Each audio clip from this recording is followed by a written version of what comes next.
अकोल्यातील कानशिवनी गावात संतप्त गावकऱ्यांनी गोवंश तस्करीच्या संशयावरून मालवाहू वाहन जाळले। वाहन चालक फरार झाला असून गुरांची सुटका करण्यात आली आहे। पोलिसांनी घटनास्थळी पोहोचून तपास सुरू केला आहे। अकोला जिल्ह्यातील कानशिवनी गावात गोवंश तस्करीच्या संशयावरून संतप्त गावकऱ्यांनी मालवाहू वाहनास आग लावल्याची घटना घडली आहे।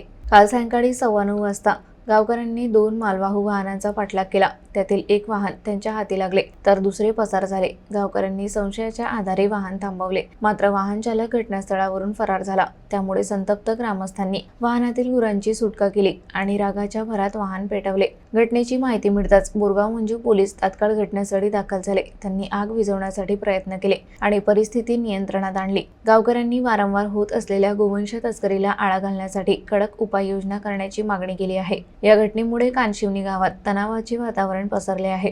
पोलिसांनी या प्रकरणाचा सखोल तपास सुरू केला असून पसार झालेल्या वाहनाचा शोध घेण्यात येत आहे। या घटनेनंतर परिसरात सुरक्षा व्यवस्था वाढवण्यात आली आहे। बोरगाव मंजू पोलीस पुढील तपास करीत आहेत।